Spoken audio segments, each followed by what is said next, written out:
Olá, Olá, tudo bom? estou bem, e você? Bem, que honra poder participar desse Instagram, né, dessa live.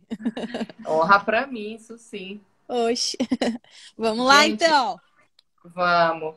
Gente, essa aqui é a Lana.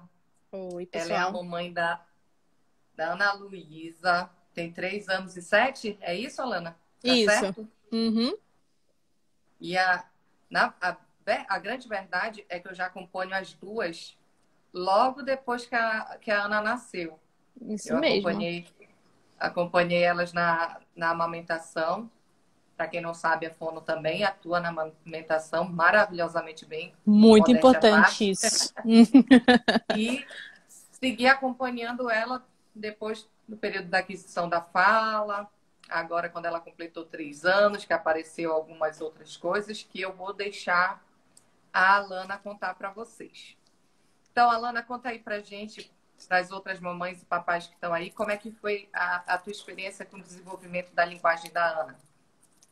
Então, o mais engraçado é que a gente sempre acha que a comunicação só começa depois que a criança nasce, assim, né? E eu lembro que uma coisa que eu e o Rafa sempre prezamos foi, que o Rafa é meu esposo, é que a gente estudou muito, né, antes da Ana nascer. Então a gente sempre conversava muito na barriga e tudo, e música, fazia toda aquela cerimônia de barriga.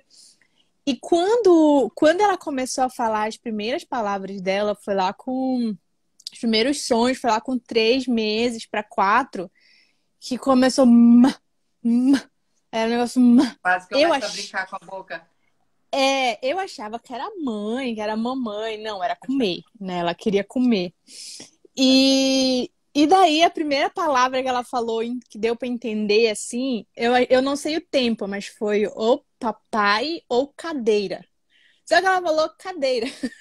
Foi assustador ela falar cadeira. E então, como ela foi sempre muito precoce, né? O marco de desenvolvimento dela era sempre 3 meses na frente. Então, quando a gente começou a aprender um pouco mais sobre desenvolver a fala, a gente incentivava muito, conversava e não, a gente não ficava muito no naquela falinha, oi, meu nenenzinho e tal. Não, a gente falava normal, né? E Sim. foram dicas assim que eu fui pegando contigo também, de gente falar para ela ver a boca da gente, né? E tudo, e desenvolvendo essa parte. E agora ela fala tanto que às vezes a gente pede um minuto de silêncio, assim, né? Então, para quem é do interior, coisa do tipo, minha mãe fala que é porque colocou pinto na boca, né?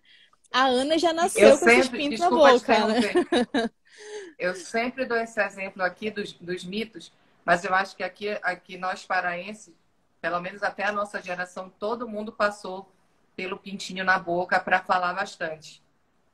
Essa Aham, aí quase todas sim. as mães fizeram. Mal não fez, né? Então, a mamãe falou que colocou. A Ana já nasceu com pinto, já nasceu programada ali. Então, eu acho assim, que o que fez toda a diferença foi o estímulo, desde sempre. Não era tipo só assistindo vídeo, né, ou coisa do tipo. Não, a gente sempre estimulou muito ela para falar. E mesmo assistindo o vídeo, a gente sentava com ela para ir falando, conversando e ensinando as palavras. E uma coisa que eu inventei essa brincadeira com ela, né, desde pequena, para estar incentivando ela a falar algumas palavras. E foi quando eu percebi, que eu falei contigo, né? Eu falei assim, olha, eu tô percebendo uma gagueira e também a questão do Szinho, né? A língua para frente, a língua presa e tudo. Então, é, e a orientação da fono fez toda a diferença, porque eu me desesperei e a Luani sempre assim, não, calma, isso vai passar, tem um tempo. E foi muito interessante que tu foi falando tudo o que poderia acontecer, né? Aí eu lembro que na época eu printei a conversa contigo e mandei no grupo da família, né? Porque você falou que era importante. A família também, o que que foi? A parte do desenvolvimento da fala foi aquela roda de conversa, né, que a gente teve, que era muito importante que a gente não completasse a palavra, se ela falasse alguma palavra errada, a gente não dissesse, tá errado, é assim, mas falasse o correto sem constranger. Então, essas dicas fazem toda a diferença, né? E hoje a Ana já fala assim, ó, não fala que agora eu quero falar. Então, tipo, ela também não deixa mais a gente falar, ela quer ficar falando, falando, falando. E a gagueira era muito aquela questão do tipo, eu tenho muita informação na cabeça e eu não sei como processar isso, né? Então, às vezes, ela se atrapalhava. Então, para Sim. mim, o que faz a diferença nessa fase do desenvolvimento da fala e tudo, de incentivar, é a paciência, mas estudar também. Eu acho que é importante essas trocas de ter uma fono presente. Ninguém mais vai jogar para pediatra. Não sei o que a pediatra pode fazer. Poucas pessoas sabem, eu acho, desse papel importante que a fono tem, né? Então, te agradecer, falar, né, que você realmente está fazendo um trabalho excelente. Eu falaria a live toda de ti. Então, e eu incentivo, eu acho muito, muito chato. Eu falei assim, eu não quero ser essa Obrigada. mãe que manda os filhos calarem a boca. Eu quero que a Ana fale, a gente quer que a Ana fale. E é muito gostoso isso. É verdade. É uma das coisas que eu sempre coloco aqui, né? Desde que eu dei essa virada na chave de aparecer mais aqui no Instagram, de dar Uhum, mais informação, porque a grande maioria de vocês que estão aqui com a gente não sabe, mas isso que eu estou fazendo aqui com vocês já há um tempinho, eu sempre fiz na clínica onde eu trabalho. A Alana sempre esteve envolvida, né, lá pela clínica com alguma coisa, algum tratamento. Então a gente sempre se esbarrava e eu vou esbarrando com as pessoas e vou conversando e vou orientando. E sempre me incentivaram, inclusive a Alana, de eu colocar isso na internet, né? Porque, assim, são uhum, dúvidas que podem ser solucionadas numa conversa que né, a gente está fazendo aqui. Então, assim, uma das coisas que eu sempre falo, né, aqui, e falo até aí nas gravações do vídeo, nas lives, é sobre isso. Primeiro, que estimular é super importante, estimular é sempre melhor do que esperar e que você tem que colocar o seu filho na posição de falante, ele entender que ele tem essa permissão para falar. Na nossa geração, uhum. na geração passada, a nossa já deu uma grande mudada.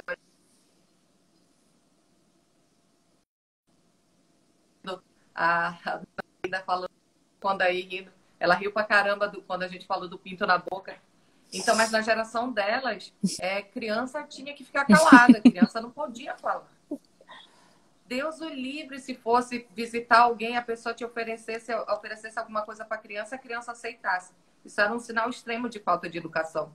Então, hoje Uhum. isso já mudou, isso já ficou para trás. As crianças que falam Uhum. precocemente, que nem que se entendem como falante, né? Se entendem na posição de fala que elas têm vez dentro de casa. E assim, gente, contando para vocês, a Alana Uhum. tinha várias preocupações, né? Eu sempre digo, mãe é bicho doido e tem que ser doido mesmo, porque só assim que antecipa os problemas. Então a gente conversava e eu lembro muito bem desse Sim, dia da sim, com conversa, certeza. assim, na verdade, de todo o processo da Ana, né? Como é que estava falando e tudo. E aí, quando chegou a fase ali perto dos 3 anos, que foi quando ela começou a gaguejar, a Alana, meu Deus, está gaguejando e agora gagueira já a cereja do bolo da gagueira é paciência. E aí agora, por Uhum. coincidência, Alana, recebi várias perguntas sobre a interposição de língua, o ceceio. Nossa, que Daí legal. foi que falhou para eu repetir. Me diz aí. Eu estou falando aqui que eu sempre acompanho da Alana e na questão do desenvolvimento da fala e tudo. Vou por volta ali dos quase 3 anos que ela começou a gaguejar, 2 anos e meio que ela começou a gaguejar, a Alana entrou em desespero junto com o Rafa, preocupado se aquilo já era Uhum. realmente era transitório, se não era e tudo. E eu disse para ela, assim como eu disse para vocês nas outras lives, principalmente na live sobre gagueira, que a cereja do bolo da gagueira é ter paciência, porque vai melhorar. E se não melhorar, a gente Uhum. trata e também consegue resolver. Aí eu estou contando também que, por coincidência, do final de semana para cá, começaram a chegar muitas perguntas sobre interposição de língua, que é aquilo que a Lana falou que a Ana Luísa estava fazendo. Inclusive, foi o motivo pelo qual também ela foi para a terapia comigo, que é quando a criança coloca a língua entre os dentes, faz ceceio. E a galera perguntando se passa normal, se isso passa com o tempo, se não passa, e eu falei a mesma coisa que eu falei para ti. Não, a gente tem que ajustar o Uhum. posicionamento da língua. Língua é um músculo muito forte, se ela fica ali, fica empurrando o dente, muda todos os pontos articulatórios. O que é ponto articulatório? É onde a língua bate, lábio encosta, onde a musculatura mexe para produzir o som. E como é que tá a Ana Uhum. agora, Alana? Reduziu bastante e agora tá um pouco confuso para ela algumas coisas. Agora não, porque enfim, ela ficou doente e eu acho que aí por causa do Covid também, eu peguei Covid, né? Então todo mundo ficou de quarentena, mas ela já tá tendo contato com pessoas, com coleguinhas daqui, então o sotaque dela, ela tá começando a ouvir sotaques diferentes.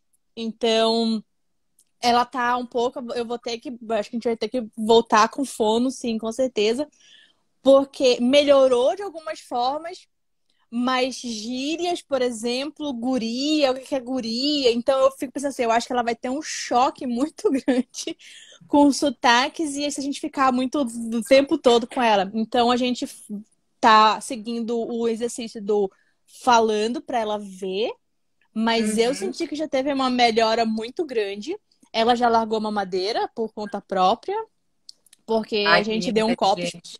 Ela tem um copo especial. Ela só pede mamadeira quando ela tá manhosa. Ah, eu quero mamadeira. E, e a gente tirou o bico, bico, que eles chamam de bico. A gente tirou o pipo a tempo, né? Muito a tempo. Então, quando você falou assim, ó, já que ela não tem mais nenhuma coisa externa, é mais uma questão de reposicionar essa língua. E, e também parece mais, de vez ela fala, eu já percebi que ela fala mais assim, quando ela tá com um pouco de preguiça, sabe? Quando ela tá. Manha. Mas quando ela tá naquela vida acelerada dela, ela consegue falar direitinho, sabe? Então, Uhum. isso era uma coisa É que eu um já tava pra padrão, né? falar. Com uma ela É, pegou um padrão com memória afetiva. Isso aí. sim. Então, assim, aos poucos vai mudando. E era o que eu queria já E falar sobre. contigo sobre essa questão do sotaque, desculpa, sobre essa questão do Ah, então. sotaque. Então, assim, é, a fala, a linguagem, ela é totalmente influenciada pelo meio, pelo ambiente, né? A Uhum. criança vem com uma carga genética, óbvio, para ser falante, mas o meio contribui muito para isso. Então, aqui no Pará, só para explicar para vocês, a Alana está morando no Rio Grande do Sul. Ah, é. Né? Verdade. Então, eu estou aqui no Pará e ela está no Rio Grande do Sul. E aí o que acontece? Com a questão do sotaque, que na verdade nem é tanto o sotaque, né? Eu morei 10 anos no Rio Grande do Sul e continuo aqui chiando. Claro que já Sim. peguei várias gírias, vim de lá falando batre, mas enfim, é diferente com o adulto que consegue, né, Sim. entender as gírias pelo contexto. A criança é muito literal, não consegue. O grande Uhum. problema, na verdade, disso é as gírias que cada estado tem. Se um Uhum. gaúcho vem para cá, né, uma criança gaúcha e começa a ouvir a gente, égua, olha já que nem a Alice tá no olha já, tudo é para ela. Mas olha já, mas olha já. Diz que já, ela fala. Então, se tivesse um gauchinho para cá, ele ia estranhar. É a mesma Uhum. coisa que vai acontecer com a Ana Luísa. Quer dizer, só vai acontecer se a senhora permitir, querida. Porque qual é a estratégia para a gente lidar com sotaque? Com Uhum. gírias. É explicar. A gente vira o dicionário. Quando a criança chega Uhum. ali por volta dos 3 anos, e tu tá nessa fase, quase saindo, chega as fases do porquê, né? A criança te pergunta Uhum. porquê até da coisa que ela sabe. E aí Uhum. tem que a paciência de responder. Então, com sotaque é a mesma coisa. Ela vai ter que ampliar o vocabulário dela para os sinônimos, né? Então, assim, Uhum. chegar assim, olha, filha, aqui, guria é menina. guri é menino. E eles falam assim, tá tudo bem. E isso é um processo de repetição, né? A criança aprende por reprodução, por repetição. Então, cada oportunidade que tiver, que ela vier, que ela ouvir outra palavra, você explicar. Nem vai precisar de fono, não. Isso aí é uma coisa, estímulo de dentro de casa. Então, digamos aí no sul, aqui a gente dá uma volta, né? Dá uma voltinha. Aí no sul se dá uma banda. Então, explicar para ela que dar uma banda é dar uma volta. E isso vai tudo, Sim. que nem eu estou te falando. O grande segredo do negócio é vocês virarem o dicionário dela. Porque assim, a criança aprende muito rápido. Aprende muito rápido. Sim. Então, assim, ela com certeza, né, quando chegar e começar a escolinha, ela vai chegar com as dúvidas. Vai contar para vocês que falaram alguma palavra que ela não Guria entendeu. foi a principal. Aí, só que ela já questionou por que ela fala diferente. Eu acho que porque o gaúcho fala um pouco cantado e tem a questão do porta, né, e tal. Alguns Porto Alegre não fala tanto. Mas e como é que ficaria a cabeça dela com esses sons diferentes? Principalmente não é mais dois, é dois. Entende? Então, essa questão. Mas assim, ela ainda chia muito, muito, sabe? Ela tá.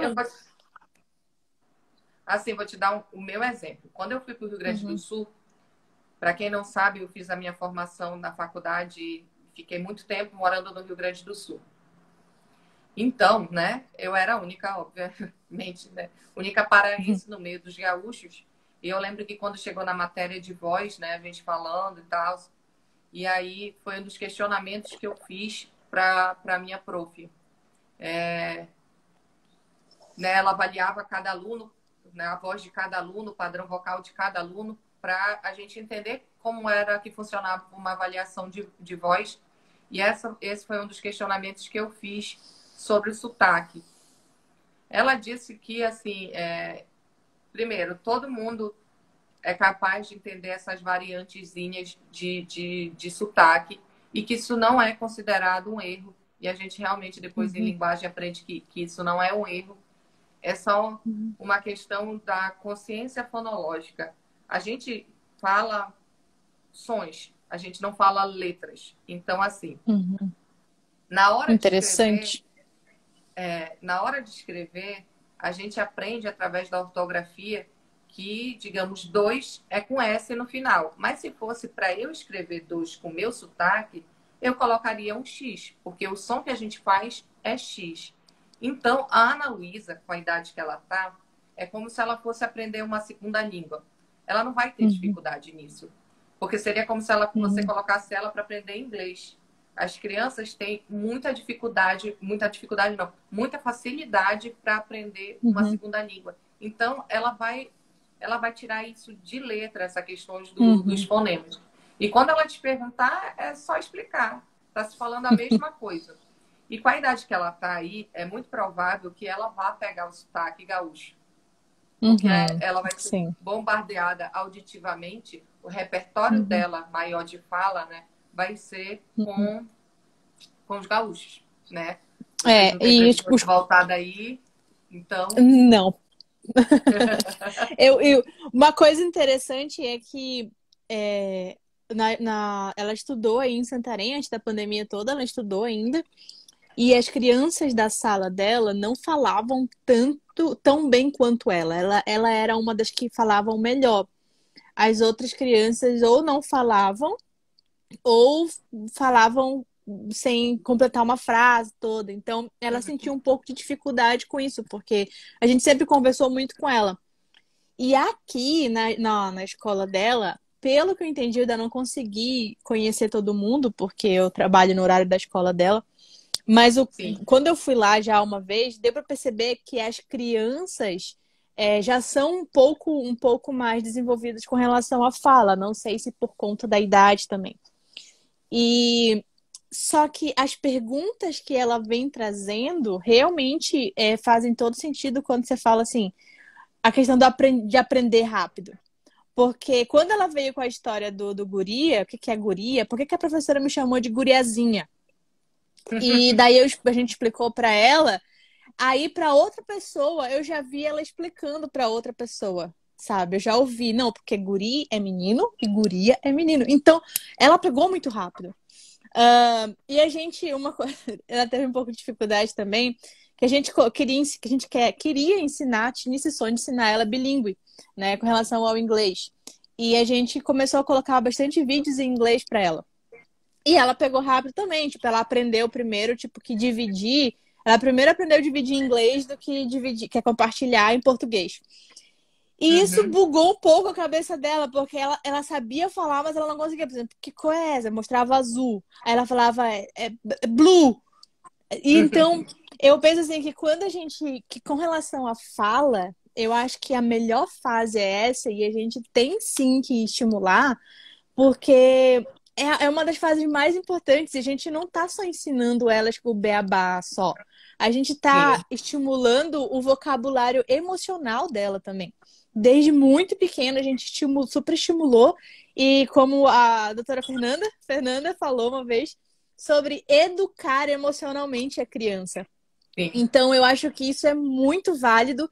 E uma vez você falou isso, isso marcou minha vida. Você falou assim: se você travar a criança, né? Se for, vou parafrasear, se você impedir que ela fale, em algum momento ela pode traumatizar, né? E realmente então, eu tinha esse medo da gagueira ser emocional, da gente ter feito alguma coisa. Então, por isso que eu fui correr. E eu falei assim: não, amor, deixa a menina falar, deixa a menina falar, deixa a menina falar, ninguém mais vai falar, ninguém completa a frase dela, deixa ela falar sozinho, raciocínio, tudo. E isso fez toda a Desse diferença, mesmo sabe? jeito, Muito Alana, obrigada. assim, primeiro, uma coisa, tu tocaste no assunto do bilinguismo, e também é um questionamento que muitos pais fazem, e eu vou aproveitar esse momento para reforçar e explicar. O bilinguismo não é para causar problemas para a criança, na verdade, ela consegue se desenvolver muito bem nas duas línguas, desde que as duas línguas sejam estimuladas igualmente. Igualmente. Isso é importante. Então, assim, que a Alice também aqui em casa passou por isso. Ela primeiro aprendeu as cores em inglês para depois aprender em português. Mas o que eu Uhum. fazia com ela? Eu perguntava qual era a cor e, digamos, ela falava pink, né? E aí eu dizia, isso é rosa. Aí ela virava rosa. Aí depois perguntava, passava um tempo, ela Ah, perguntava de novo, ela pink. Aí eu, e o outro jeito? Rosa. Então, ela agora, legal. a Alice tem quase a mesma idade que a Ana, Uhum. e elas conseguem entender que estão falando duas línguas, mas elas precisam ser estimuladas igualmente. Então, quando a criança passa, digamos, muito tempo só sendo estimulada no inglês, aí ela começa a fazer confusão no português porque, né, tá esquecido. Então, as duas coisas Uhum. têm que entrar em equilíbrio. Inclusive, eu sou Legal. super apoiadora das crianças serem bilíngues, porque Uhum. a vida pede, né? Hoje em Uhum. dia, principalmente Verdade. o inglês. Então, Verdade. quanto mais cedo a criança aprende, é mais fácil. Tem alguns estudos que comprovam que a criança, quando ela aprende, né, uma segunda língua, ela aprende como nativa daquele lugar. Ela tem muito mais facilidade de aprender a produção do fonema como é naquele lugar. Uhum. Inclusive, existe Interessante. uma dificuldadezinha que acontece aí, que é a única que eu coloco de ressalva, porque a gente também estava falando de interposição de língua, em relação ao inglês, que no inglês a gente faz a interposição de língua Uhum. e no português não. Então, algumas crianças ficam um pouco confusas nisso. Mas aí é só uma questão também de orientar e dizer, não, quando estiver falando naquela outra linguinha, isso aí pode acontecer. Mas aqui na outra, na nossa, né, materna, não. E eles Uhum. entendem super bem. Uhum. A outra Legal. coisa que eu ia te falar em relação a travar a fala da criança é que a gente não costuma fazer isso. Eu vejo direto, diariamente, que não faz só isso quando a criança gagueja. Na verdade, eu vejo muitos pais fazendo isso com a criança que está falando super bem. Eu faço uma pergunta para a Uhum. criança, isso acontece direto no consultório, direto quando eu estou pelos corredores falando. Eu faço uma pergunta para a criança e que a criança é capaz de responder e o pai, pá, na frente, se taca na frente da criança.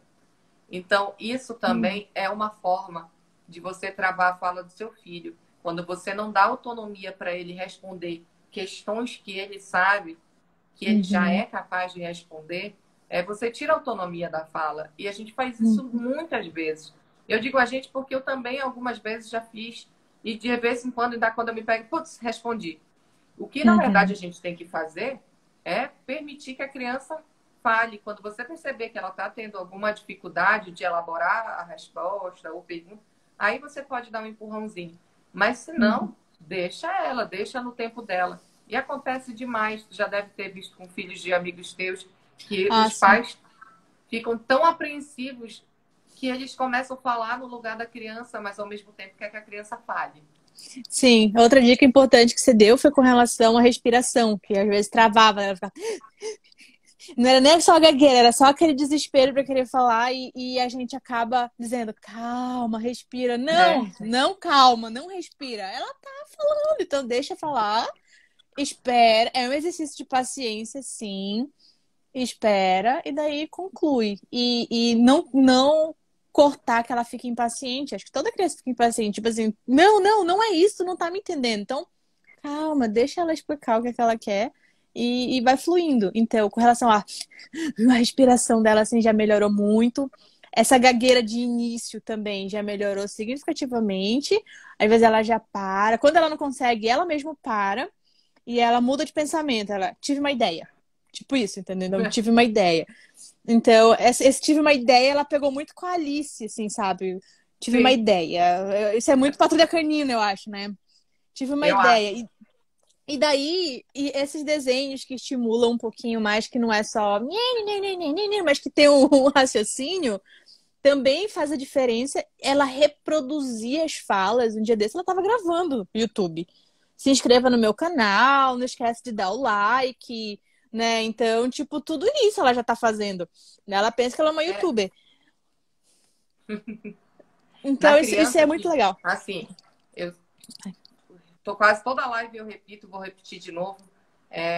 A Sociedade Brasileira de Pediatria não recomenda o uso de telas para crianças menores de 2 anos, mas eu não posso ser hipócrita de dizer que em algum momento a gente não vai entregar a tela para a criança, principalmente nesse momento que a gente está vivendo, nesse último ano que a gente está vivendo com pandemia, de alguma forma todo mundo foi exposto. Crianças que vêm com desenvolvimento normal, elas até conseguem elaborar um pouco mais a relação com a tela. Mas as crianças que têm dificuldade já com algum atraso de fala, elas ficam, acaba piorando, na verdade, na grande maioria das vezes, porque elas ficam só paradas olhando a tela. Elas não fazem a imitação que nem a Ana fez, que nem a Alice às vezes faz também. Elas acabam ficando muito focadas. Então, eu sempre falo com os pais que vão comigo lá, né, que a criança já apresentou algum atraso, ou está com algum transtorno de fala, que o ideal é diminuir, né? Use a tela como o último do último recurso, por causa disso, que elas acabam ficando mais caladas ainda e menos como estímulo. Mas, né, que nem eu tô falando, assim, hoje, né, as crianças, as que estão na escola, estão na tela porque as aulas são remotas agora. Apesar agora é tudo uma questão de equilíbrio também, né, Fona? Eu acho assim que a gente tem que ter um equilíbrio. Falem aí vocês, alguém que está aí com a gente, funcionou para o filho de vocês a aula remota? Porque nem para Ana, não. Nem os meus pacientes mais velhos, tipo, eu tenho paciente de 12, 11 anos ali, não deu certo a aula remota. A Ana não gostou, né? Porque na verdade estava fazendo a mesma coisa. A única aula que ela ainda gostava um pouquinho eram as aulas de inglês, mas acabou ficando igual o videozinho de YouTube também. Então ela começou a ficar um pouco saturada. Aí a gente trocou um pouquinho e começou a investir nas tarefas de casa. Então, na pandemia, a Ana aprendeu a fazer bolo. Sabe fazer bolo melhor que eu, ela sabe os ingredientes de cabeça, ela sai pegando tudo. Então, ela aprendeu muita coisa, desenvolveu bastante a questão motriz dela, né? Ela tem mais, como é que chama? Mais coordenação que eu, às vezes, sabe? Então, e tudo isso ajudou nas tarefas de casa. Ela se sentiu muito mais útil, eu acho, do que Só que assim, isso despertou uma fome nela de querer brincar demais. A Ana era um pouquinho mais tranquilinha, ela conseguia brincar um pouco sozinha ali na dela e tal, chamava a gente só quando precisava, realmente. Mas com a pandemia intensificou essa questão de querer muito atenção, assim, não, fica aqui comigo, ela não quer nem que a gente brinque, só fica aqui do meu lado, entendeu? Então, Na última live que eu fiz foi justamente sobre pandemia. E justamente eu falava disso aí. Não existe estímulo melhor do que o que a gente dá, do que a gente tem dentro de casa. Permitir que a criança participe das atividades do dia a dia é transformador para o desenvolvimento global da criança. Nem falo só da fala. Mas, assim, a Alice também fazendo bolo, fazendo biscoitinho. Ela fez a massinha dela caseira, né? Pegou as que legal. receitinhas, fazendo massinha caseira, cortando papel, fazendo colagem. Coisas que muitas crianças hoje ainda não participam dessa forma da rotina em casa, né? Aí eu fiz a live, foi todo mundo rindo muito, porque eu dizia, cara, como assim vocês acham que não tem estímulo em casa? Como que acham que precisa de comprar um melhor brinquedo, de ter, né? Meu Deus, que loja que eu tenho que ir para comprar tal coisa, se tem tudo dentro de casa. Eu Sim. falei eu até usei o exemplo do comer uma manga com filho. E esses dias eu achei uma foto da Alice lambuzadérrima de comendo manga, estimulando os 5 sentidos, maravilhoso.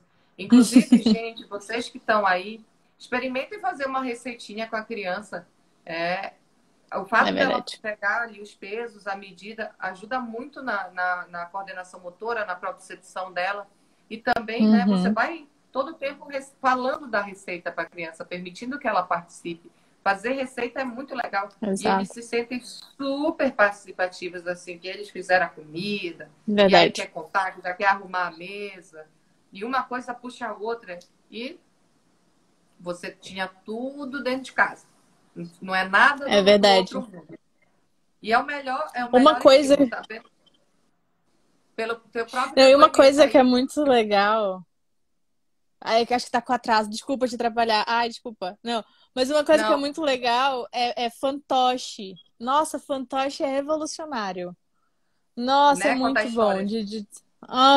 de contar história e conversar, tipo, e tu arranca muita coisa da criança, sabe? É uma história interessante porque eu tava, né, eu faço tratamento, tive depressão pós-parto e muita coisa, né, uma longa história, mas eu tava tendo um pouco de atrito com a Ana. E a Pérola, né, que é psicóloga aí lá na Exclusive, inclusive, fazendo uma propaganda básica. Patrícia, é só depositar na minha conta Ela já depois. participou aqui da live comigo também. Então, e ela falou assim, Alana, tenta conversar com ela. E conversando ela não falava, mas quando eu criei a Fofa, que é o fantoche amigo, né, a Fofa, ela falou uma coisa, ela falou assim, eu não gosto, eu queria saber se, por que que ela tava tendo algumas manias, né, ela tava desenvolvendo algumas manias. E daí eu perguntei pra ela o que que irritava ela, o que que ela não gostava. Aí ela falou assim, eu não gosto quando a mamãe grita comigo. E ela falou na minha Ai, cara. Pra fofa, mas né, na minha cara. Eu não gosto quando a mamãe grita. Aí na mesma hora eu comecei a chorar, assim, né? Eu pedi perdão pra ela e tudo. E a gente fez um pacto que melhores amigas não brigam, não gritam. sim. E depois desse dia foi libertador, assim, sabe? Então toda vez que eu levanto um pouco a voz, ela já me avisa. E a gente já avisa ela também, você tá gritando, e fica tudo bem, sabe? A gente vai se moderando. Então, se ela não soubesse que ela podia falar, a gente ia ficar pra sempre se machucando, né? Isso que tu Então, fizeste com ela, isso tu conseguiu estabelecer com ela uma forma de comunicação. uhum, Às vezes a comunicação não se dá somente através da fala. A grande maioria das vezes não é só através da fala. O fato da criança, digamos, aqui só apontar e chorar quando não recebe o que quer, ela está dando um jeito de comunicar a frustração dela. Aqui em casa uhum. com a Alice, olha aí, a Patrícia chegou. Tu Ó, já chamou tava ela, ela fazendo, entrou. falando que é pra tu depositar o dinheiro da propaganda depois na minha conta, Do Merchan. no Merchan. Aí a Alice, como eu percebo muito as coisas pelo que a Alice está passando. E às vezes eu vejo que os pais não utilizam isso como forma de perceber em que momento o filho está também. A Alice Uhum. pega as bonecas dela e fica fingindo falas para a boneca dela. Mas as falas da boneca são retratando as coisas que acontecem aqui em casa e pelo meio da conversa ela vai soltando as próprias opiniões. Às vezes a criança não quer falar para a gente, tem receio, está com vergonha, enfim, mas ela te dá a informação de outro jeito. E assim, não é só para Uhum. meninos. Meninos também, quando estão fazendo as falas dos robôs, enfim, eles também expressam os sentimentos através da brincadeira. E é aquilo, gente, não tem forma melhor de você, né, estabelecer uma comunicação, de estimular a fala com a criança do que através do brincar. Então, foi uma super sacada usar o fantoche, porque primeiro que Verdade. eles são apaixonados. Não conheço uma criança Sim. que não goste de fantoche. E ela quer logo entender o funcionamento, daqui a pouco já está com a mãozinha ali fazendo a fala. Então, pais, quem puder, arrume os fantoches Sim. aí, começa a contar história. É muito É, legal. Se vocês não tiverem da onde arrumar fantoche, pega um pé de meia aí, a fofa é pinta um um pé de olhinho com meia. canetinha, uma linguinha Uhum. e finge que a meia é um fantoche. Não precisa, se nesse momento não dá para sair. Aqui em Santarém a gente está de lockdown, né? Ah, sim. Todo mundo preso em casa, só está saindo mesmo o pessoal da área da saúde, né, para as consultas, enfim. Então, Uhum. assim, não tem nada aberto. Mas isso não impede que você Não. que está assistindo aí, que sua cidade também está em lockdown, pega uma meia velha. Não tem segredo. Pinta a meia velha e inventa história. Diz que é É verdade. uma minhoca faladora. Exatamente. E nada melhor do que entrar no mundo deles, né, Lu? Eu acho assim que quando vocês. Por isso que é importante você baixar, né? Você ficar olho a olho. Você tá dizendo pra eles assim: olha, eu tô entrando no teu mundo, eu te respeito, tudo. Com a Ana, a gente não conseguiu nada olhando de cima. Aí a gente, na mesma hora, a gente percebe, não, olhar olho no olho. A fala travou. Se. Alô, Lu. Opa, voltou? Voltou, Voltou? voltou. Então, baixar, olhar e conversar olho no olho, a gente consegue muito mais coisas. É verdade. E é assim, né? A gente, eu vejo, e isso é reclamação geral de todos os pais. Não é reclamação, é uma constatação. Eles querem que a criança fale. O sonho de todo pai, né? Que Uhum. fale, fale, fale. Mas precisa entender que para a criança falar, tem que existir o diálogo. A gente é tanto agora, né? Essa geração da bandeira do diálogo, mas parece que o diálogo é uma coisa só para Só de um lado. pré-adolescentes, adolescentes, as crianças dali da primeira infância. Ah, sim. Não. É que a Ela só tem que criança não falar precisa o conversar, né? que eu quero que elas falem. É. É só na Então, base da tipo isso. repetição. Fala agora. Agora tu fala. Então, Hum. um dos melhores jeitos da criança destravar a fala e conseguir realmente falar, ela desde muito cedo entender que existe diálogo. Que existe diálogo dentro de casa, existe o diálogo do papai com a mamãe, com a vovó, com a titia, com as pessoas que frequentam ali, porque ela vai entender que é assim que ela tem que se comunicar. Porque se ela não vê as pessoas conversando também, é muito difícil que a criança fale. Outros Sim. pais chegam assim, porque nem a gente conversa direito. Eu fico num canto, ele fica no outro, Ai, que tal. chato. Gente, mas e como é que a criança vai ouvir se elaborar o auditivo é super importante para poder falar? Aí a criança não ouve Sim. ninguém, como é que vai falar? É, e eu Então, sou alguém que assim, fala pelos cotovelos também, né? aqui em casa a gente se está feia para falar. Acho que é de Na família, então, casa né? de falante. Na verdade, o que menos fala é o papai, porque, coitado, ele é o único homem dentro de casa, né? Porque as mulheres. Imagina! O Rafa aí, coitado. Ei, mas o Rafa Mas é porque fala, ele hein? também O é Rafa homem. fala. É, o Rafa passou a falar mais depois de teve contato comigo, né? Que o Rafa era bem calado também, né? Mas é É. porque a minha desculpa é porque eu tinha bronquite asmática, né? Então eu tinha que falar tudo num sopro só. Então eu acabei acostumando a falar muito rápido e ficou, né? Então é a vida. Sim. Então, para quem está aí nos assistindo, uma grande dica para quem quer que o filho fale, Desde que ele veja você falando também, conversem bastante na frente dele e incluam ele na conversa. Coitado das crianças. Gente, quando eu vou nesses eventos sociais, eu sou aquela pessoa que quero ficar ali no meio das crianças, sabe? Porque os bichinhos, coitado, não tem vez para eles ali. Não, só joga no pula-pula e de, deu. até em aniversário de criança, as crianças, elas têm que ficar ali com o palhaço. Mas elas não podem sentar aqui na mesa, que tá os adultos, e tá no meio da conversa. Gente, que Sim. isso? Bem assim. Eu amo aniversário de criança, que eu amo palhaço, eu amo as brincadeiras. Se eles me permitissem, eu participaria mais. Para as crianças seguirem, verem o exemplo de que o adulto também participa desse tipo de coisa. E aniversário, o adulto que não não existe criança, assim muito na cena de maioria, coisa de criança, coisa sabe? de... Sim, eu acho que a gente enfim, não dá vez gente, pros bichinhos. Agora eu vou abrir espaço aqui para vocês fazerem perguntas para mim, para a Alana. Se vocês quiserem perguntar para a gente sobre desenvolvimento da linguagem, a questão da gagueira, o processo que a Alana e a Ana passaram, mandem aí para a gente. Estamos aqui para tirar dúvidas e conversar também. Esse é o bate-papo da mamãe, mas é do papai, é da titia, é da vovó, é de quem estiver aí. E é justamente isso para a gente estabelecer um diálogo e uma comunicação por aqui também. Enquanto vocês vão mandando perguntas, eu não sei se já teve pergunta lá para cima que eu não consegui acompanhar, mas vou lembrar de novo que faltam 2 dias para o webinário Simplificando a Fala, 100% online, gratuito. Se inscreve quem ainda não inscreveu lá na bio. A Dai mandou aqui, a depressão pós-parto pode atrapalhar na fala da criança? É uma fantástica. Voltou. A pergunta aqui da Dai, se a depressão pós-parto pode atrapalhar na fala da criança? Isso é uma pergunta fantástica. E assim, não me lembro de algum momento alguém já ter me perguntado isso, mas vamos lá elaborar uma linha de raciocínio. O que acontece com a mãe em depressão pós-parto?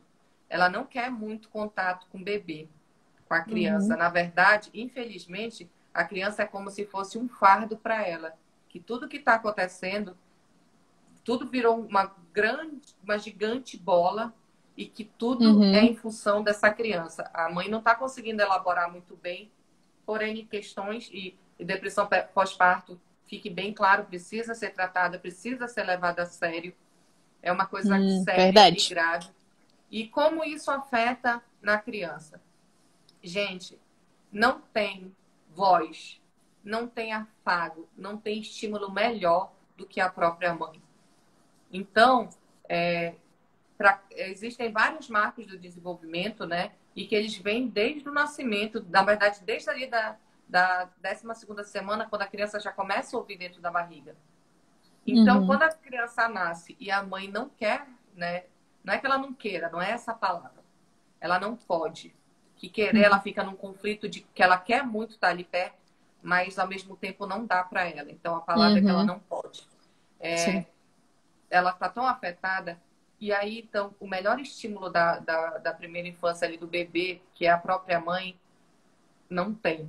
Ele não ouve tanto a mãe, ele não tem aquele troca de olho no olho durante a amamentação. A grande maioria das mães até não conseguem amamentar, e amamentar é super importante para estabelecer, é uma das primeiras formas de socialização da criança é a amamentação, porque ela conversa com o olhar ali com a mãe. Então, sim, a depressão pós-parto pode afetar a fala da criança no sentido de que alguns estímulos vão vir tardiamente, que é até o tempo dessa mãe tratar. Então, assim, fantástica essa pergunta, porque eu tenho certeza que nunca falaram isso com vocês, nunca levantaram essa chave que o problema é...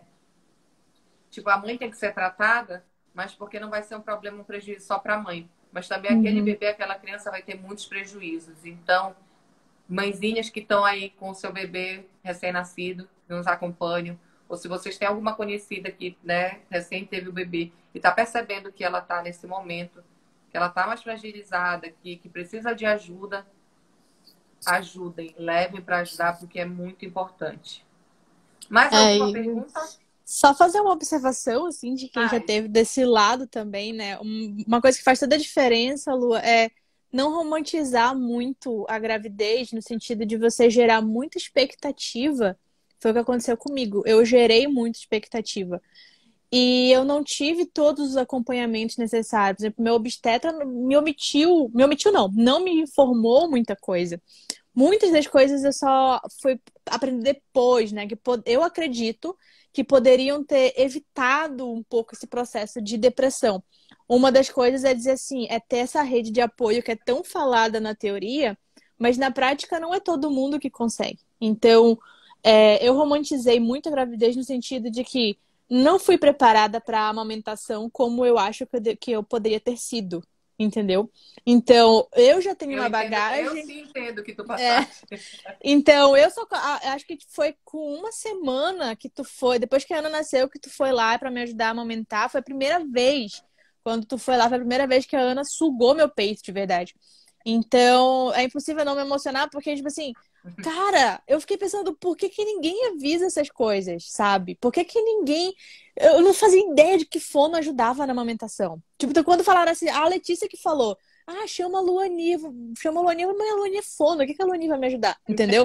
Então, tipo, cara, então se você é uma mãe que tá passando por esse processo, cara, procura ajuda. Não deixa, não fica muito presa É no verdade. preconceito. A gente lá na clínica, a gente tem um curso, né, de amamentação, que infelizmente esse último ano, por conta da pandemia, também não pôde ter. E justamente isso é um grande treino para as mães. Eu vejo que quando as mães engravidam, elas começam a pensar logo no guarda-roupa, no quartinho, arrumar tudo. Hum. E acham que amamentar é uma coisa instintiva, né? Pegou a criança, botou Uhum. no peito, foi, Pô, já acabou o era. universo. E assim, claro que tem mães que é assim, que é maravilhoso, nossa, parabéns, mas para a grande maioria não é. E acontece muitas coisas feias e doloridas, porque existem muitos profissionais que também não sabem o que fazer com a mãe, né? E aí Principalmente no acaba hospital, na causando esse maternidade. processo da amamentação.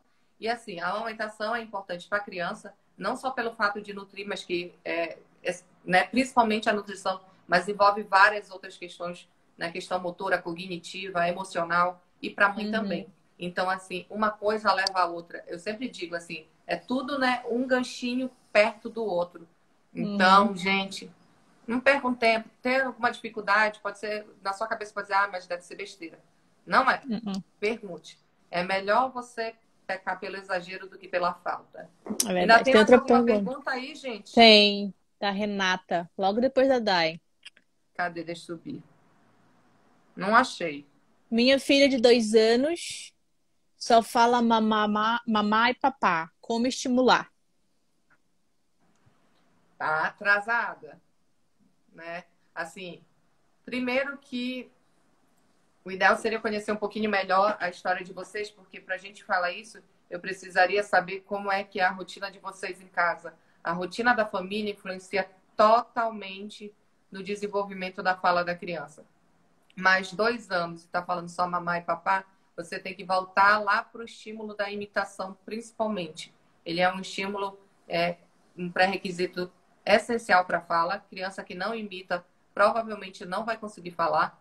Então, você tem que estimular a imitação, que ela imite seus gestos, depois que ela imite sua fala, imitar o som dos bichos, que é assim que a criança começa falando com as onomatopeias, né? A vaca faz mu, o cachorro faz au-au. E aí, para poder ela tentar chegar na curva do desenvolvimento que é esperado para ela no quesito de fala. E assim, né? Muito lúdico, muita brincadeira, sentar com ela, olho no olho, conversa, conversa, conversa. E, né, tem que um boom de estímulo aí para ela. Tem mais alguma? Eu não vi. Tem. Ansiedade prejudica a fala? Porque minha filha foi considerada ansiosa pelo neurologista. Depende. Aí entra o depende. Porque, assim, depende do nível de ansiedade dessa criança. Pessoas ansiosas em geral, crianças, adultos, idosos, enfim. E eu falo isso porque eu sou uma pessoa que trata ansiedade há muito tempo. A gente é muito acelerado, né? A gente tem um pensamento acelerado. Se a gente não se policiar, a gente tem uma fala super, super acelerada. Às vezes, quando eu me percebo, eu tô... Go! Né? Então, depende do nível de ansiedade dessa criança. Se a ansiedade está fazendo com que ela tenha uma fala mais acelerada, pode se prejudicar. E aí a gente tem que trabalhar ritmo, né? Dicção, para que não prejudique a fala. Mas o máximo que a ansiedade pode prejudicar é dessa forma. Agora, alguns transtornos psicológicos, traumas grandes, podem afetar a criança de uma forma tão grande que leve ela ao mutismo. Ela falava, né? Sofreu aquele trauma, que pode ser inúmeros, enfim, e simplesmente entrar na conchinha dela e ficar no mutismo e não falar. E aí precisa de muito tratamento com terapia com psicólogo e fono juntos. Geralmente, nesses casos, a gente atua junto. Uhum. Tinha mais uma, Alana? Tu aproveita aí que tu tá vendo, que eu não tô enxergando suas Não, perguntas não aqui. vi mais nenhuma. Agora eu tenho uma pergunta, talvez, não sei se é para finalizar, alguma coisa assim. Sim. Como tem criança, como você, como no caso da Alice, por exemplo, no nosso caso também, que tem vários cuidadores, né, que participam, né, que não é só que de certa forma tem mais vozes ativas, né, na vida da criança. Então, como fazer essa dinâmica envolvendo a família, entende? Como se tem na minha casa, deixa falar, na casa dos avós é cala a boca. Então, como envolver? Como que a gente resolve isso? Como a gente ajuda a criança nesse sentido? Gente, na verdade, não é a criança que tem que ser ajudada, né? Uhum. A criança, ela tá ali para ser ensinada e os adultos que precisam se reorganizar. Como é que se faz isso? O diálogo. Gente, a gente tem que conversar. E, em conjunto, ver a melhor forma de tratar essa criança. E quando eu falo isso, é o seguinte. Tu falaste em rede de apoio para amamentação, e a grande verdade é que tudo na vida a gente tem que ter uma rede de apoio. Inclusive na criação, né, dessas crianças. Aqui em casa, a Dani, que é a mãe da Alice, tem uma grande rede de apoio, né, junto assim. E é o seguinte, rede de apoio é aquela que não é para ficar dando pitaco, né? Não, porque eu acho que tu tá fazendo errado. Mas a rede de apoio é aquela que vai ouvir os anseios e os desejos daqueles pais e vai entrar num consenso. Às vezes, os pais também não sabem, né, a melhor forma. E, assim, explicar e trazer a lucidez para isso. Mas, digamos assim, que nem eu te falei na questão da gagueira da Ana, que é assim, sentar com todo mundo e explicar, ó, ela está passando por esse processo, a melhor forma de ser tratado é dessa forma, e eu preciso que todo mundo faça desse jeito. Porque, assim, a criança precisa ter um padrão, né, de estímulo. Então, se cada um for fazer de um jeito da coisa, vai dar um bug na cabeça da criança. Aqui em casa, não sei se o papai está ouvindo, mas ele vai lembrar disso. Teve uma vez que a Alice estava fazendo alguma coisa e eu, a mamãe, a mãe dela, a Dani, a gente chamou a atenção da Alice. E o papai virou assim, não, deixa a menina. Aí tá, né? Pra quem que ela ficou correndo por um tempo? O vovô, porque o vovô, né? Passava a mão na cabeça. Mas aí a gente conversou com ele e hoje é assim, né? Todo mundo fica esperando, porque quando um fala, os outros não desautorizam o resto da família. Então, essa é a forma, a melhor forma que tem. Porque se você cria uma criança, né, junto com outros adultos, que tem muita presença de outros adultos, que não é só o pai, só a mãe, né, ali, você precisa entrar num consenso, né? Você precisa estabelecer o diálogo com os adultos para poder estabelecer o diálogo com as crianças. Porque Legal. senão cada um fazendo uma coisa não vai dar certo. É isso mesmo. Muito, muito, muito bom. Certo? Isso é muito válido. Legal. Gente, então, tá quase estourando o nosso tempo aqui da live. Quero muito te agradecer, Alana, por ter, né, Imagina, eu que cedido esse agradeço. tempo para vir aqui conversar com a gente, para essas mães conhecerem a tua história, entender que elas também não estão sozinhas, que mesmo crianças que vêm com desenvolvimento adequado podem passar por algum probleminha na fala e que é super Sim. tranquilo para resolver. Em alguns casos, a gente consegue se fazer o estímulo em casa e resolver em casa.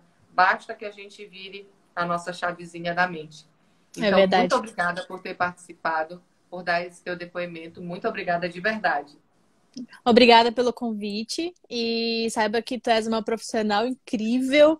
E, pessoal, se inscreva no webinário. Eu, infelizmente, não vou poder participar porque eu vou estar trabalhando, mas eu quero deixar assim, uma super recomendação, sabe? Acho que a Fono ela tem que participar do pré-natal, assim, ela tem que estar na equipe multi ali junto. Tem dentista, tem um monte de gente, coloca a Fono também. E esse preparo é muito importante. E um apelo, mãe, se você está passando por alguma dificuldade, não fique achando que você, por mãe, instintivamente consegue saber tudo. E não caia muito no conto do, a minha mãe conseguiu porque eu não consigo também. Cada pessoa é uma pessoa e eu acho que a gente vai facilitar aí muito a vida dos nossos filhos se a gente procurar ajuda, porque o nosso suporte emocional tem que estar muito bom, muito legal, para também poder dar um suporte para os nossos filhos. Então, procure ajuda, não tenha vergonha de fazer terapia, cara. Faça terapia, tem que ser no SUS gratuito, assim, sabe? Todo mundo tinha que fazer terapia. Acho que a gente evitaria muita coisa errada no mundo se todo mundo fizesse É terapia. verdade. E eu me coloco à disposição. Quem já me mandou direct aí, mensagem, respondeu foto, sabe que eu respondo todo mundo, que eu converso com todo mundo. Se você não se sentir à vontade para colocar ali no geral, me mande direct, que eu vou tentar orientar da melhor forma possível e ajudar sempre no que for possível. Então, gente, Um beijo. webinário quinta-feira. Aguardo todos vocês lá. Uma excelente noite. Obrigada pela presença de vocês e tchau! Tchau, tchau.